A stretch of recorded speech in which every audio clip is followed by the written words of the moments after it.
Eu sou Alex Castelar, gestor público há 20 anos, e estou muito satisfeito em poder começar essa websérie hoje, no nosso primeiro episódio, que é sobre por que a coisa pública no Brasil não dá certo.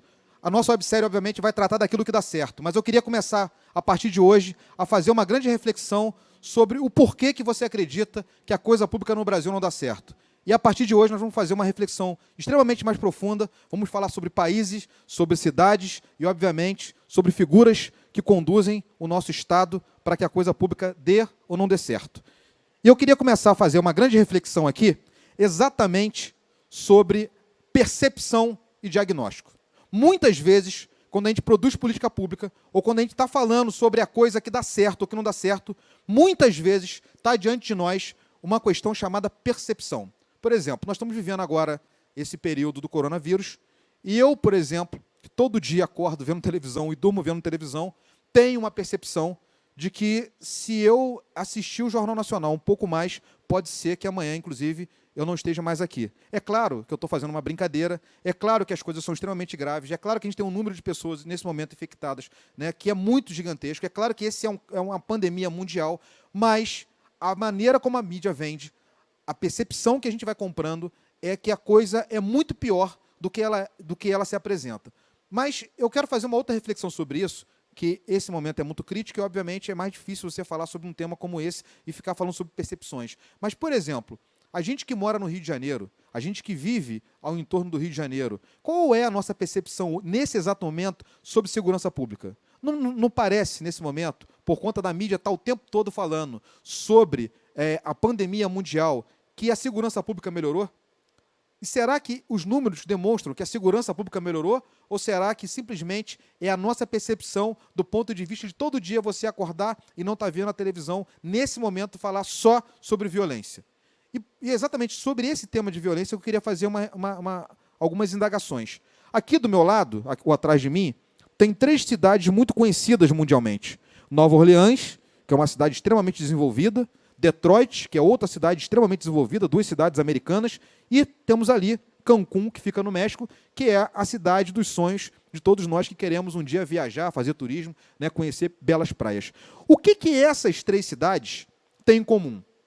Eu diria que você que está me assistindo nesse momento vai dizer, bom, são 3 cidades que dão certo, são 3 modelos para o mundo, o modelo de desenvolvimento econômico, o modelo em Detroit, por exemplo, lá tem muitas empresas, né, das áreas automobilísticas, e Cancún como um grande exemplo mundial de turismo. Quais cidades não gostariam de estar entre essas grandes cidades aqui? Mas o que essas 3 cidades têm de percepção e o que, de fato, essas cidades têm em alguns dados, em alguns números, por exemplo, sobre violência, que podem colocar a sua percepção em xeque nesse momento? O que eu vou falar agora? Aqui tem um ranking das 50 cidades mais violentas do mundo. Essa é uma fonte da revista Exame. Eu tenho aqui, eu vou passar para cá porque desse lado eu não consigo ver muito bem, mas é o seguinte, eu tenho aqui Tijuana, Vitória do México, Fortaleza no Brasil, Cancún no México, vamos lá, Oregon, Maceió no Brasil também, Vitória da Conquista no Brasil, Aracaju no Brasil. E a outra tela que vai passar aqui na minha frente vai trazer algumas outras cidades, entre elas tem lá embaixo, né, na última posição, Nova Orleans, que é o que eu estou falando aqui, e na posição 46ª, Detroit, nos Estados Unidos. Percebam que no ranking das 50 cidades mais violentas do mundo, não entra Rio de Janeiro, não entra São Paulo. E se eu perguntasse para qualquer pessoa e colocasse aqui Rio de Janeiro, Detroit, Nova Orleans e Cancún e perguntasse o que essa cidade tem em comum, você diria, bom, o Rio de Janeiro é uma cidade turística, mas o Rio de Janeiro é uma cidade muito violenta. O Rio de Janeiro é uma cidade violenta? É uma cidade violenta. Mas a nossa percepção, construída pela mídia sobre a violência no Rio de Janeiro, é muito maior do que os números e como os dados se apresentam. Então, essa é a primeira reflexão que eu quero fazer no nosso primeiro episódio da nossa websérie sobre exatamente qual é a grande diferença entre percepção e realidade.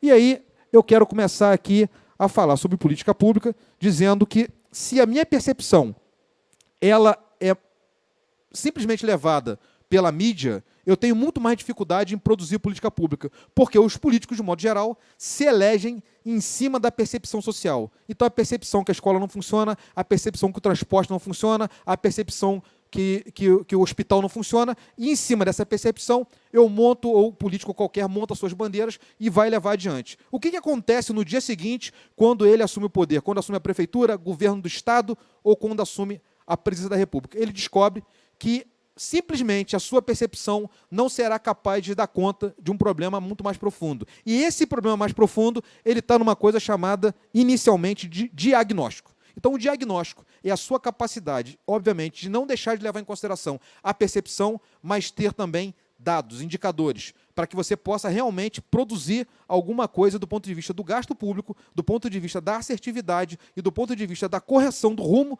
de um projeto para que a coisa, de fato, possa dar certo. Então, além do diagnóstico, nós vamos precisar, depois desse diagnóstico, de recursos. Então, nós vamos precisar exatamente ter recursos para poder botar o projeto para funcionar. Vamos precisar de governabilidade, vamos precisar realmente nos cercar das possibilidades que esse projeto possa funcionar, porque no mundo democrático você não institui simplesmente um projeto porque tem na sua cabeça, mas você precisa de aprovação no Legislativo, se for prefeito, na Câmara de Vereadores, se for governador, nas Assembleias Legislativas e se for presidente da República, na Câmara de Deputados Federais e no Senado. Juntando os dois, nós temos o Congresso Nacional. E você vai precisar também da opinião pública, porque muitas vezes você pode ter o melhor projeto, o melhor diagnóstico, pode ter ali governabilidade e você pode simplesmente perder a sua capacidade de correlação com a população, de correlação com os meios de comunicação e de correlação com quem constrói a sua imagem. E a partir disso eu quero começar a fazer aqui algumas indagações. Quanto tempo leva para que a gente possa efetivamente descobrir, ou saber, ou se encantar, ou admirar uma grande figura?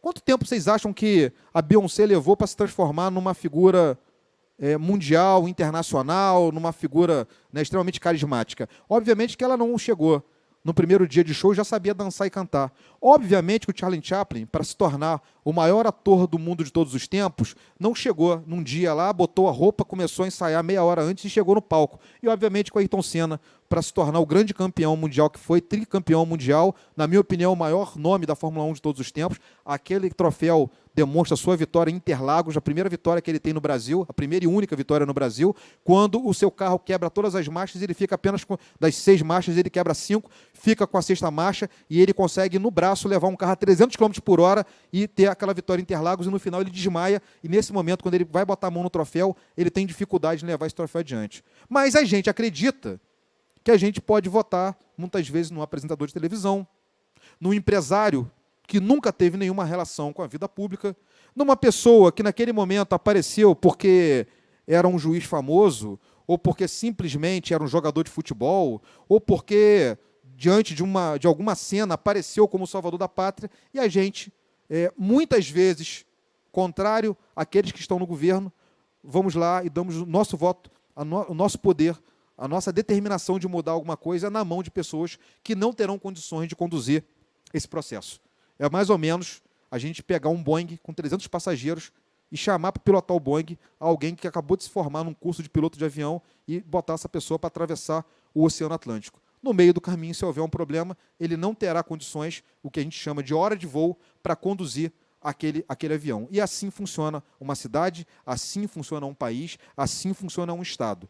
Então, aqui eu tenho 3 grandes figuras da vida pública mundial: presidente Barack Obama, ex-primeiro-ministro da Inglaterra, e conduz a Inglaterra, né, o grande nome da Inglaterra, Winston Churchill, que na década de 40 ajuda, né, o mundo a derrotar a Alemanha nazista de Hitler. Ele é o grande líder desse processo e se torna uma das figuras mais importantes da história do mundo e, com certeza, talvez a figura pública mais importante, juntamente, talvez com a atual rainha da Inglaterra, a figura mais importante da Inglaterra. E aqui Getúlio Vargas, que, na minha opinião, é a figura pública brasileira mais importante da história. Getúlio Vargas simplesmente, não só o Getúlio Vargas, mas a sua geração, mas sobre a sua liderança, pega o Brasil em 1930 e transforma o Brasil de exportador de commodities primárias na 8ª economia do mundo, industrializa o Brasil, vai trazer grandes indústrias, grandes empresas para o Brasil, como a Petrobras, como a CSN, vai produzir esse Brasil gigantesco que a gente conhece hoje e que, obviamente, é o Brasil que dá certo em muitas coisas e que também dá errado em tantas outras coisas. Bom, Eu quero aqui, antes de mais nada, falar que é o seguinte, além de você ter capacidade de produzir diagnóstico, é importante que no seu diagnóstico, além de você ter a capacidade de entender percepção, a capacidade de ter indicadores, que também você tenha a capacidade de análise conjuntural. Nós vivemos nesse momento um mundo globalizado, o mundo pós-moderno, o mundo onde as relações governamentais não são mais determinadas simplesmente por um povo de um país ou simplesmente por o governante de um país ou por aqueles que tocam o governo de um país. As relações hoje se dão muito mais no campo internacional do que efetivamente no campo nacional. Um exemplo agora, o que acontece com o mundo inteiro, quando a gente percebe que a China é a grande produtora de equipamentos médicos para o mundo inteiro. Então, mesmo os Estados Unidos da América, com todo o seu poderio econômico e bélico, teve que botar mais de 30 aviões para ir à China para poder pegar respirador para tentar montar ali uma retaguarda de sobrevivência para a sua população. Então, daí, a gente percebe como o mundo está dividido e como o mundo está globalizado. E mais do que isso, o mundo hoje é determinado pelo seu poder central por aqueles que estão muito mais preocupados e estão com um projeto muito mais centrado na rentabilidade econômica do ponto de vista de dinheiro que faz mais dinheiro, e esse dinheiro que faz mais dinheiro significa juros que cada um de nós tem que pagar para que esses grandes conglomerados econômicos sobrevivam e se sustentem, do que efetivamente colocar dinheiro em produzir fábricas, em produzir indústrias, em produzir grandes comércios, em produzir efetivamente produção para que as pessoas possam estar empregadas. E com agravo, porque agora com a inovação, a automação coloca computadores no lugar dos seres humanos e os computadores vão tomar e estão tomando cada dia mais e paulatinamente o emprego, principalmente nas áreas operacionais. Então, essa é a análise conjuntural do momento, que se a gente não tiver a capacidade de entendê-la, nós vamos ficar a vida inteira reclamando que a coisa não dá certo, elegendo pessoas e no dia seguinte nos decepcionando com pessoas. Porque a gente tem, na verdade, eleito pessoas que a gente mal conhece, pessoas que não têm trajetória nenhuma, pessoas que não têm capacidade de levar a coisa pública à frente e que, na primeira oportunidade, essas pessoas muitas vezes tropeçam, se corrompem e acabam com a nossa possibilidade de acreditar que pode dar certo. E isso corrompe a democracia, e isso faz com que as pessoas abandonem o barco,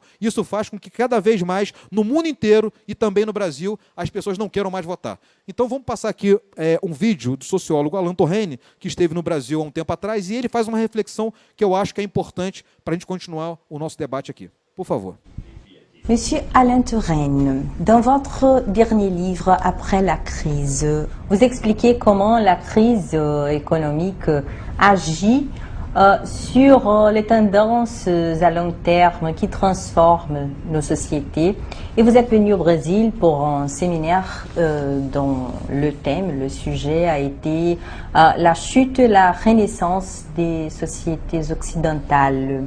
Est-ce que la crise économique mondiale commencée en 2008 aux États-Unis fait partie de ce processus de chute, renaissance, et sommes-nous en ce moment en train d'encore chuter ou déjà de renaître? Ce que j'ai voulu dire, c'est qu'une crise, mon Dieu, c'est normal. On peut tomber, un moteur peut être en panne, on peut faire une bêtise. Ce que je crois, c'est que ce que nous vivons, c'est beaucoup plus qu'une crise. C'est quelque chose à très long terme, avec quoi on va vivre, et qui est la séparation complète de l'économie et de la société. Et j'ajoute tout de suite d'ailleurs, par voie de conséquence, la destruction de ce qu'on appelait la société. Ce qu'on appelait la société, c'était des institutions qui utilisent des ressources avec lesquelles on fait des écoles, des routes, un système de sécurité sociale ou des avions, tout ce qu'on voudra. Bon. Or, ce que nous vivons derrière la crise, c'est la globalisation, c'est-à-dire le fait que l'économie mondiale, essentiellement financiarisée aujourd'hui, les entreprises, ça va, il n'y a pas de problème majeur, mais nous ne sommes plus dans un monde d'entreprise, nous sommes dans un monde de marché mondialisé, et cela, personne ne peut la contrôler. Obama a réussi, avec l'aide des Européens, a réussi à empêcher la catastrophe, mais il n'a pas réussi à changer le système, et les Européens encore moins. Par conséquent, nous pouvons dire qu'aujourd'hui, le système économique financier mondial est non contrôlé, non contrôlable. Ou pour dire les choses autrement, l'idée de réforme sociale a disparu, n'a plus de sens. On ne peut plus réformer ça. Est-ce que Bom, o que o sociólogo Alan Torreni está dizendo é que o diagnóstico que nós temos do ponto de vista global é que não há controle sobre o mercado financeiro, é que os países, os estados e os municípios são reféns desse processo. Para vocês terem ideia do que significa isso, maior parte dos recursos do orçamento público federal não são para a Previdência, não são para a educação, não são para a saúde, são para pagamentos de juros da dívida. Então, a maior parte do que nós arrecadamos, nós no Brasil, por exemplo, dos 12 meses que nós trabalhamos, 4 meses são para pagar imposto. Se você pegasse tudo que você paga de imposto e dividisse em 12 meses, 4 meses do que você trabalha é exatamente o que você paga de imposto. Então, por aí você vê o quanto a gente paga de imposto. E a maior parte dos recursos que a gente paga de imposto é exatamente juro sobre dívida. Não é sobre previdência, não é sobre transporte, não é sobre saúde, não é sobre educação. O que significa que a gente coloca a nossa soberania nacional, a nossa soberania de Estado, a nossa soberania de município nas mãos do rentismo, que são os grandes conglomerados econômicos bancários. E como é que a gente muda essa realidade? A gente muda essa realidade, na verdade, entendendo que conjuntura é essa. Porque é esta conjuntura que vai fazer com que o mundo globalizado tenha muito mais recursos no rentismo do que na produção, vai fazer também com que a sociedade pós-moderna esteja muito mais interessada em consumo do que em solidariedade, muito mais interessada em consumo do que em educação, muito mais interessada em estar no shopping center todos os dias do que efetivamente em ter livros. Então a gente tem um conjunto de shoppings pelo Brasil afora, pelo mundo afora, mas quantas bibliotecas, quantas academias, quantas escolas de fato a gente tem para dar conta de uma sociedade que precisa tanto de conhecimento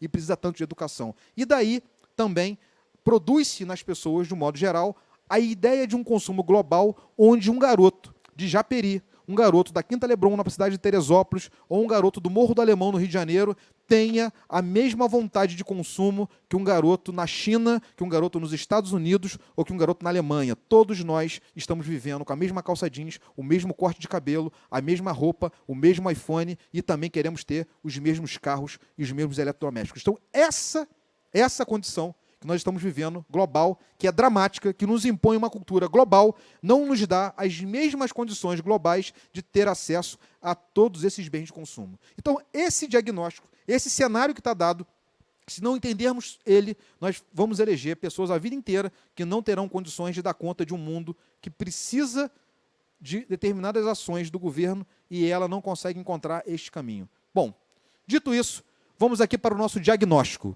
O que significa diagnóstico? Conjuntura, que eu acabo de falar aqui agora, para ter um diagnóstico preciso sobre política pública. Você precisa ter pesquisa para saber qual é a percepção das pessoas sobre determinado assunto, indicadores, porque já percebemos que só o diagnóstico do ponto de vista da percepção não tem profundidade para levar a política pública adiante, precisa de indicadores, e precisamos também, além de análise conjuntural, que eu já falei aqui, de comparações. Precisamos entender cidades do nosso tamanho, países que são parecidos conosco, para que a gente possa entender esse cenário de um modo geral e poder ir adiante.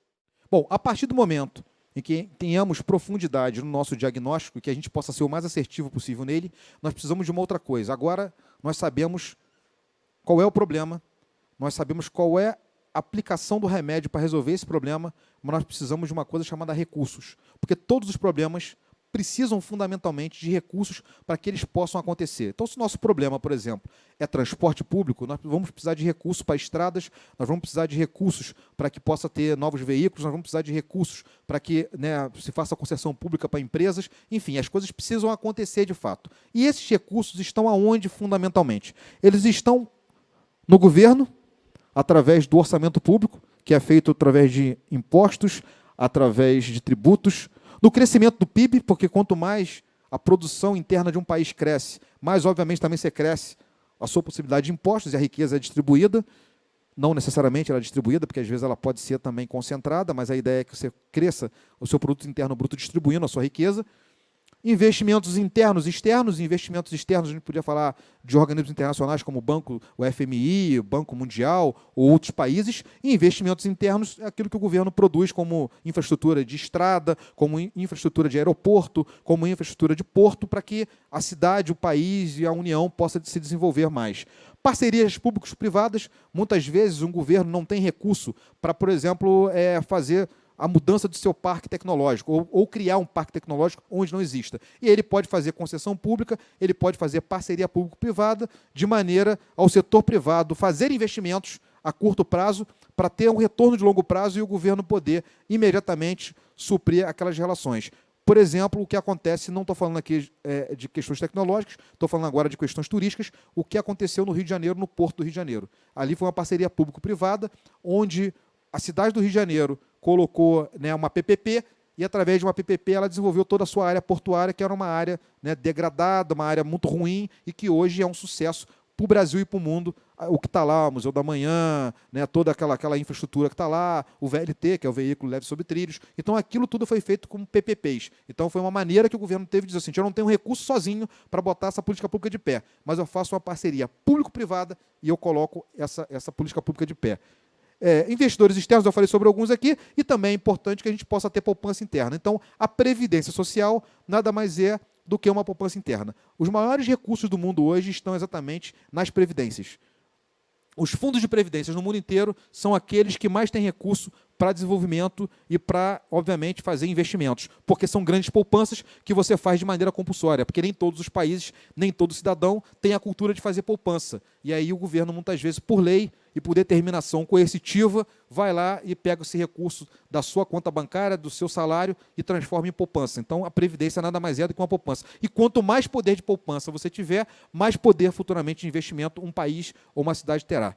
Bom, falando de recursos, eu queria falar agora de uma outra coisa chamada governabilidade.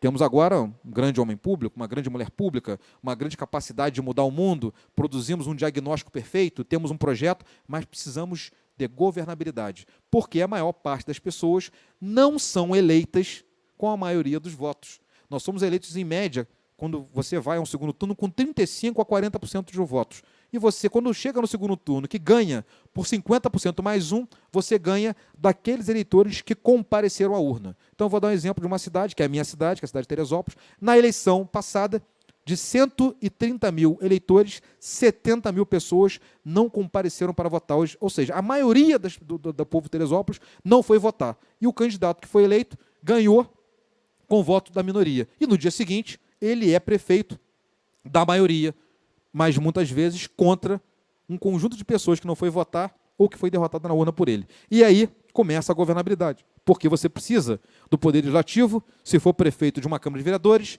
se for governador de uma Assembleia Legislativa e se for presidente da República vai precisar da Câmara de Deputados Federais e do Senado Federal, e a junção da Câmara e do Senado se transforma no Congresso Nacional. Então, se você não tiver a possibilidade de aprovação dos seus projetos, ainda que haja recurso no parlamento, você não segue adiante.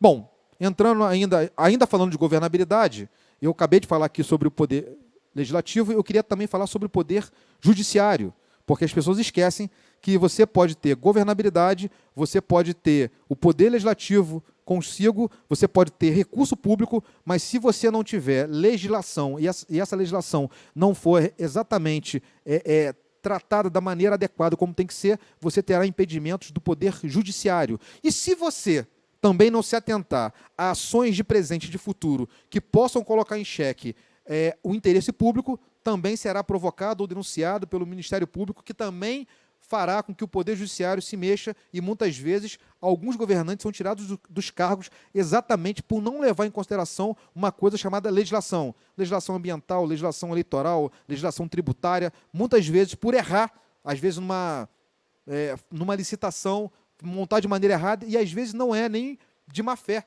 É simplesmente por estar mal assessorado, por estar mal orientado, a pessoa vai lá e comete um erro e ela perde a sua possibilidade de governar. Então, esta também é uma parte importante da governabilidade. E os tribunais de contas, que são aqueles que vão te julgar no presente, no passado e também no futuro. Então, está aqui o que eu chamo de governabilidade. Poder legislativo, poder judiciário, Ministério Público e tribunais de contas. Feito isso, precisamos agora da opinião pública. A opinião pública ela é fundamental nesse jogo, porque eu tenho diagnóstico, eu tenho governabilidade, eu tenho recurso, mas eu não tenho povo, eu não tenho opinião pública. E quem constrói a opinião pública? A imprensa, as redes sociais e também a oposição, coisa que muitas pessoas não levam em consideração. Então, essa relação de comunicação, essa relação de saber o que você pode dialogar, de que maneira você constrói, é a maneira que se tem de produzir realmente uma política pública de fato que possa dar certo. Então, eu estou colocando no nosso primeiro episódio aqui os elementos que eu acredito que são fundamentais para que você possa produzir uma política pública que dá certo. E, na minha opinião, muitas vezes a política pública não dá certo porque, como disse lá atrás, você, para produzir uma cantora famosa leva muitos anos, para produzir um grande artista leva muitos anos, para produzir um grande esportista leva muitos anos, para produzir um grande empresário muitas vezes leva muitos anos. Mas muitas pessoas acreditam que para produzir um líder social, você simplesmente pode eleger o primeiro, o mais famoso, aquele que você acha que é mais bacana, aquela pessoa que naquele momento você não tinha nenhum conhecimento, mas que ela aparece e diz para você que vai resolver todos os seus problemas, porque ela consegue entender a percepção, mas não entende o diagnóstico, e no dia seguinte a sua decepção por essas pessoas é gigantesca e, obviamente, a democracia vai sendo corrompida e corrompida e corrompida. Por último, queria terminar o nosso primeiro episódio com uma frase de um grande pensador chamado Carlos Matos, que foi ministro de Salvador Allende na década de 60 no Chile e que depois veio para o Brasil e constituiu aqui uma grande escola pública e é o maior especialista da América Latina em gestão pública que diz: não se constitui um governo sem ideias gerais que tracem a sua direção. Nem tampouco se governa somente com ideias gerais. O estadista deve ser, simultaneamente, pensador, dirigente e gerente. Dessa forma, me despeço do nosso primeiro episódio. Te convido para que possa assistir o segundo, terceiro, quarto e quinto, onde nós vamos tratar de educação, de saúde, de transporte em cidades, em países onde a coisa dá certo. Quero dizer que nem sempre foi assim, que nem sempre foi problemático, que tem muitas coisas que funcionam e vocês vão perceber que muitas vezes escolas de periferia, sem nenhum recurso, mas com líderes professores que fazem a coisa dar certo. Transporte público em cidades, que são exemplo para o mundo, não só no exterior, mas também no Brasil, e saúde pública, alguns hospitais que são referências no Brasil e no mundo. Então, dessa forma, eu quero aprofundar esse debate e dizer que é possível, sim, fazer um Brasil, uma cidade e um estado diferente, desde que tenhamos realmente a capacidade de construir uma sociedade onde a coisa pública não seja tratada como qualquer outra coisa, como uma coisa simples, mas com a sua complexidade, com o seu dinamismo, e que a gente entenda que o povo brasileiro tem uma percepção muito grande e tem uma capacidade de superação e, ao mesmo tempo, de construir novas pontes. Então, muito obrigado. Eu sou Alex Castelar e fico por aqui.